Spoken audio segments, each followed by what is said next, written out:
MP আনার হত্যাকাণ্ডের রহস্য উদ্ঘাটনে কলকাতা পুলিশের সাথে ক্রাইম সিনের যৌথ তদন্ত করছে ঢাকা মহানগর গোয়েন্দা পুলিশ। এই হত্যার মাস্টারমাইন্ড যুক্তরাষ্ট্রে আত্মগোপনে থাকা আখতারুজ্জামান শাহিনকে ইন্টারপোলের মাধ্যমে ফিরিয়ে আনার চেষ্টার কথাও জানান গোয়েন্দা প্রধান হারুনুর রশিদ।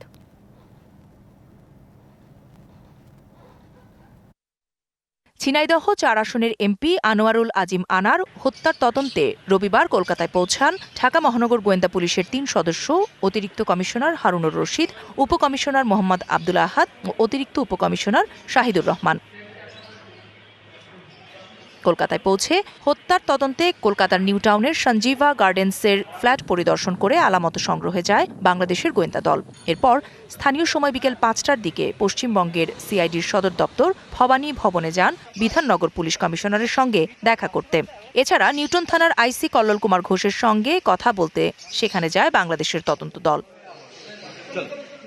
এর আগে কলকাতা বিমানবন্দরে নেমে গণমাধ্যমের সঙ্গে কথা বলেন গোয়েন্দা দলটির প্রধান। তিনি জানান, আনার হত্যার পর মূল পরিকল্পনাকারী আখতারুজ্জামান শাহিনকে যুক্তরাষ্ট্র থেকে ফেরাতে ইন্টারপোলের সহায়তা চাওয়া হবে।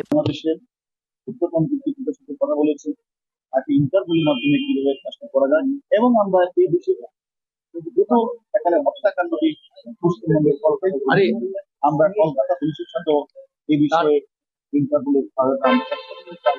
কলকাতার উদ্দেশ্যে রওনা হওয়ার আগে শাহজালাল আন্তর্জাতিক বিমানবন্দরে সাংবাদিকদের ডিএমপির ডিবি প্রধান জানান, গ্রেপ্তার হওয়া কসাই জিহাদ হাওলাদারকে জিজ্ঞাসাবাদের পাশাপাশি মরদেহের খণ্ডিতাংশের খোঁজও করবেন তারা। কলকাতা পুলিশ তারা কাজ করছে এবং শুধু কাজ না, তারা যে একজন অপরাধীকেও বাংলাদেশের ব্যক্তি কিন্তু সে ইন্ডিয়াতে অপরাধটি করে তাকে ধরেছে, তাকে নিয়ে তারা বিভিন্ন জায়গায় তারা অভিযান পরিচালনা করছে।